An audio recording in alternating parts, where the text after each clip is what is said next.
So WoW's 20th anniversary has brought with it many ways to stack up a ridiculous amount of bonus experience, and at some point during the 20th anniversary, you'll be able to stack up 85% increased experience, and on top of that, a lot of these experience buffs are also reputation buffs. So even if you're on a max level character, you could also stack up most of these to also get some massive reputation increases to much more easily level up your renown tracks as well. And also stick around to the end of the video because there's some methods to utilize all of these experience buffs that can also earn you a bunch of additional gold or some of the new event cosmetics. So to start off, we have all of the ways you can get bonus experience, starting with the anniversary buff, which gives you 10% increased experience and reputation. This is a permanent buff that's going to last the entirety of the event, which ends in January. And then on top of that, you can get another 10% to both experience and reputation with the blessing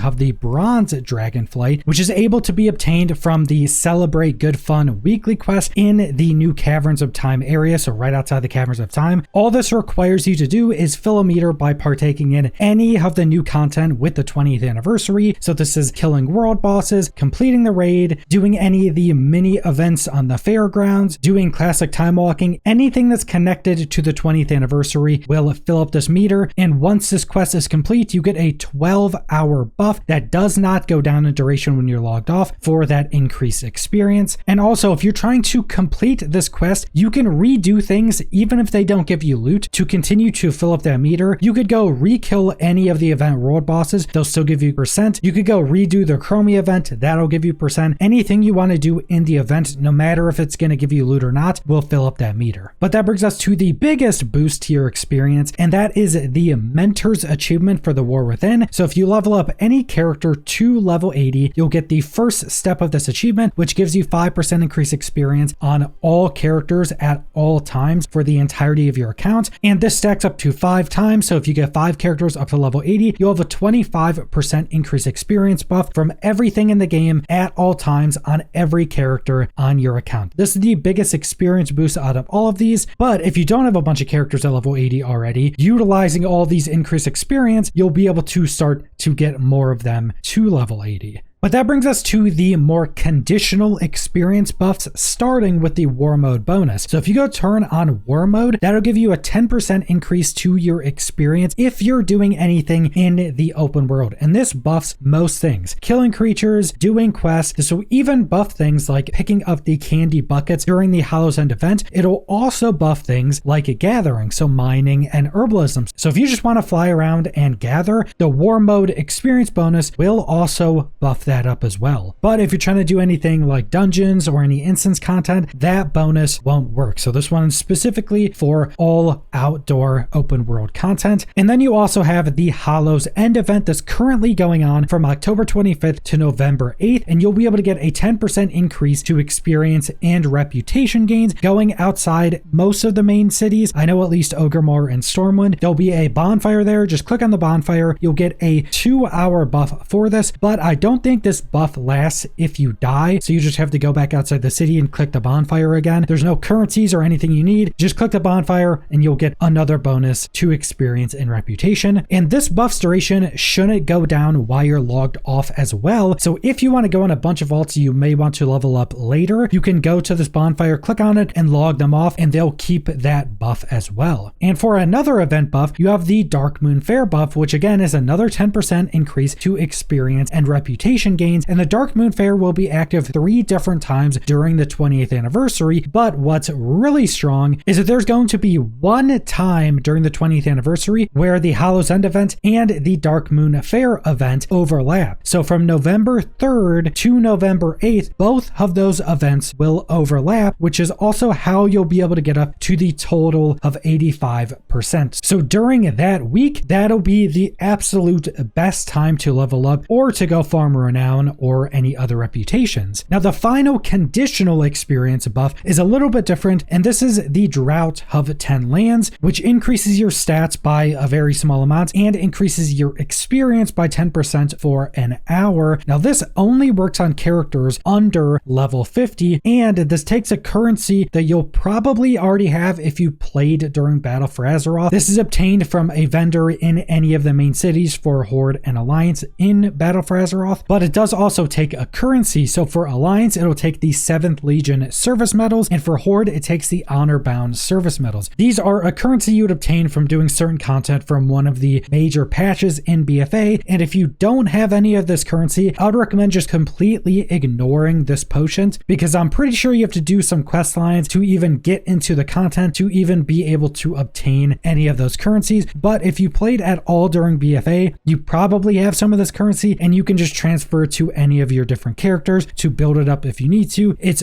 5 of this currency per potion. I had like a few hundred of this currency from BFA, and these potions also bind to your Warband, so you can put them in your Warband bank and pick them up on any characters you need them when you need them. And even though these only last 1 hour, they are not lost on death, and their duration also shouldn't go down when logged out. So you can also get a bunch of these and have them up pretty much the entirety of the time you're getting from like level 1 to level 80. So if you stack up all of those buffs, you'll be getting a 85% increase to your total experience, and a lot of these buffs are also giving you an increase to your reputation gains. So if you want to go farm reputation or renown, that'll also be a massive buff to that as well. But as mentioned, a handful of these are conditional, so you won't be able to get the 10% from the war mode bonus if you're not on the open world, and you won't be able to get the bonus from the Drought of 10 Lands if your character is over level 50. But this is still massive amounts of increased experience, and there's a few really good ways in the open world you can make use of all of these experience buffs while also earning some additional items. So first off, we have the candy buckets, which are only active during the Hallow's End event. So in any inn or many of the camps and major settlements throughout the entirety of the game, there are candy buckets you can go pick up that will just give you a container you open. This will give you some of the currency for the Hallow's End event, which you can go spend at the Hallow's End vendor. There are a handful of new cosmetics this year, which is actually the reason I'm running around on one of the characters I'm leveling up doing this, and you'll get a chunk of experience from every single one of these buckets. And all you need to do is go to a bucket, click it,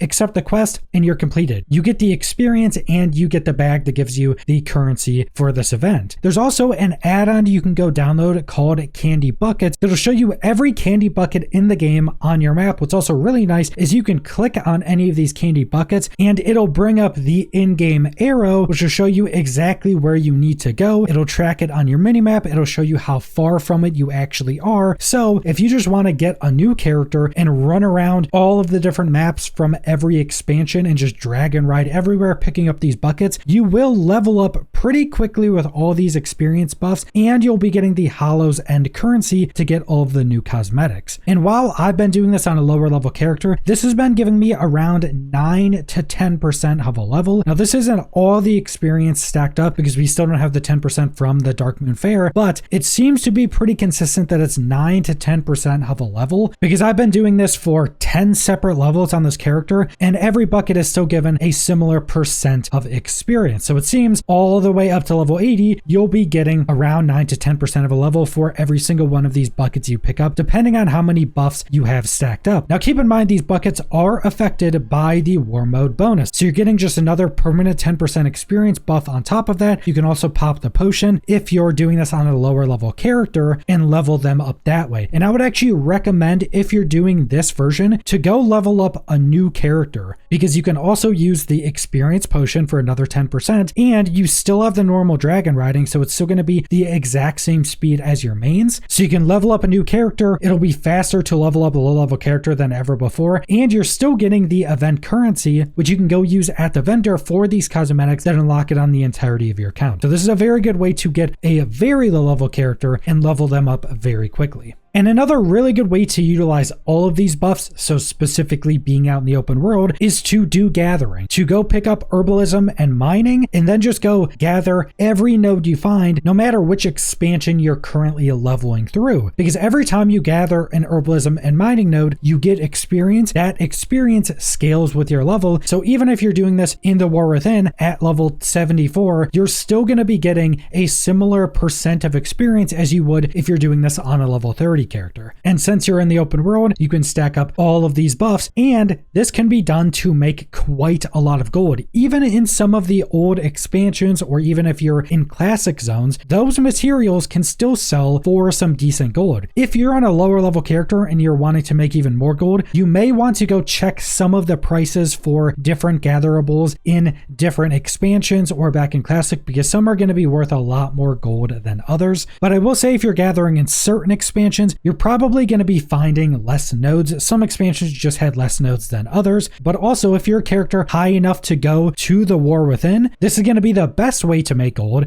because you can just gather all the most current materials and you'll get a ton of materials going from, say, level 70 to level 80. You'll also be progressing your professions while doing that, so you'll be able to progress multiple different things while leveling up fairly quickly. Now, I also tried this out on a character around level 25, so I had all of the experience buffs, including the experience potion and war mode. Again, we still don't have the Dark Moon Fair buff, but I was getting right around 3% of a level every time I gathered an herbalism or mining node. So that is quite a lot of experience, and when having that much experience stacked up, this should stay the same all the way up to level 80, because the experience you get goes up every time you level up as well. So this is another really good way to level up in the open world while making a bunch of gold. Now, if you're just trying to level as fast as possible and you don't care about being in the open world, it's still just going to be running time walking dungeons. During the entirety of the 20th anniversary event, we're going to have classic time walking active. There's also going to be other time walking events active at different points in the 20th anniversary as well, even though for leveling, I don't think it's going to matter that much. But if you're just trying to level as fast as possible, just spam run time walking dungeons. The amount of experience you get from completing them is absolutely absurd. If you're leveling a class that only has DPS specs, or you're just trying to only level as DPS, I would definitely recommend you go and do something else in the open world while you're in queue. So running around grabbing the candy buckets, questing, or just running around gathering. That'll give you a bunch of additional experience while you're sitting in queue. But if you're healer or tank, just do instant queue time walking runs. That'll be the absolute fastest way to level, even though you're not going to be getting all of the experience boosts you could be in the open world. But that's pretty much all of the experience boosts you can get during the 20th anniversary, and some really good ways to make use of all of those experience buffs. So I would definitely recommend to go and level up any characters that you haven't felt like leveling up until this point, or if you're trying to make new characters, because a bunch of new classes can also be Drakthir now. That's what I'm doing. I'm leveling a Drakthir priest, so you can also go make some new characters and level those up extremely quickly. But that's all I want to go over, so thanks for watching.